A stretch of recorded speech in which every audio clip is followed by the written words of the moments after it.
பேர் சொல்லுவாங்களா அந்த மாதிரி ஒரு ஓவர் பெர்ஃபார்மன்ஸ் பண்ணி அது என்ன பண்ணுறது பார்ட்டி ஃபண்டா பார்ட்டி ஃபண்டு அந்த பார்ட்டி ஃபண்டெல்லாம் வந்து இப்போ அரசு கஜானாக்கள் பார்ட்டி ஃபண்டுன்னு ஒரு விஷயத்துக்கு வாங்குறாங்கன்னா அது லஞ்சம் ஊழல் அது வந்து சட்டத்துக்கு புறமானது. அதை எப்படி வந்து அப்போ சட்டத்துக்கு புறமான ஒரு விஷயத்த பார்ட்டி ஃபண்டு ஒரு பார்ட்டிக்கு ஒரு ஃபண்டு போனால் அது ஊழல், அதில் யாரும் மாற்று கருத்து இல்லை. அப்போ அந்த ஊழல் பண்ணுற பணத்தை இப்படி அரசு கஜானாக்கு எப்படி கொண்டு வருவீங்க? அப்போ அரசு சட்டப்படி ஊழல் பண்ணுதுன்றீங்களா? ஒன்று என்ன செய்யணும், அதை வந்து நான் விலையை உயர்த்திட்டேன், இப்போ அந்த ஒரு கேஸுக்கு வந்து 90 ரூபா ஆட் பண்ணி அதை வந்து கொள்முதல் பண்ணுறோம், அப்படி ஏதாவது ஒன்று சொல்லணும். பார்ட்டி ஃபண்டை வந்து கஜானா கொண்டு வந்துட்டுனா அந்த 90 ரூபா எப்படி கஜானா கொண்டு வரீங்க? அது இல்லீகல் மணி தானே அது.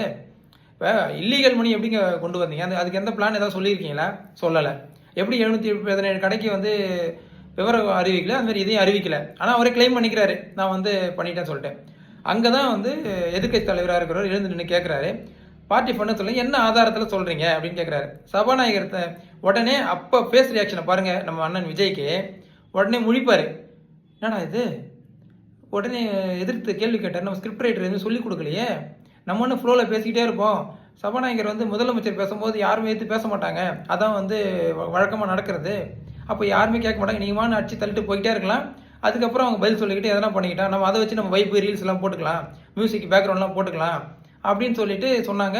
திடீர்னு உதயநிதி எழுந்து கேள்வி கேட்குறாரு, என்னடா இது பண்ணுறதுன்னு சொல்லிட்டு அந்த ஒரு ஃபேஸ் ரியாக்ஷன் இருக்கு பாரு, அப்படியே வந்து மழுப்புவார், ஐயோ மாட்டிக்கிட்டான்டா அப்படின்னு சொல்லிட்டு. உடனே என்ன பண்ணார், அமைதியாக நின்றுட்டார். என்ன பண்ணுறதுன்னு தெரில, அப்படியே ஸ்டக்காகி நின்றுட்டார். எந்த பக்கம் வண்டி ஓட்டுறதுன்னு தெரியலையா, ஐயோ மாட்டிக்கிட்டான்டா, ஒன்வேல வந்து டிராஃபிக் கிட்ட மாட்டின மாதிரி மாட்டிட்டு மேடம் அப்படின்னு.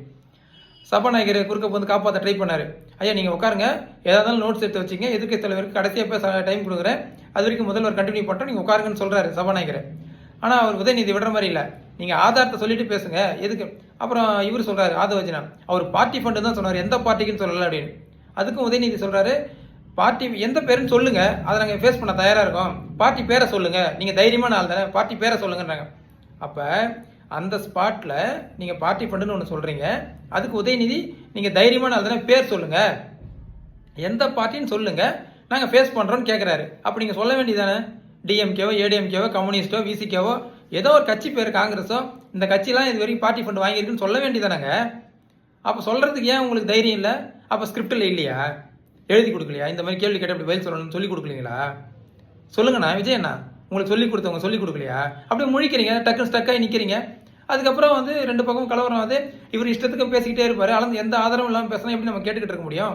அப்போ அந்த எங்களுக்கான உரிமை இப்படி நாங்கள் கேள்வி கேட்குறேன்னு சொல்கிறாரு. உடனே செங்கோட்டையன் அவர்கள் எழுந்து என்ன பண்ணுறாரு, நீங்கள் முதலமைச்சராக இருக்கும்போது, நீங்கள் ஆளுங்கட்சியாக இருக்கும்போது எதிர்கட்சிகள் வந்து முதலமைச்சர் பேசும்போது குறிப்பிட்டு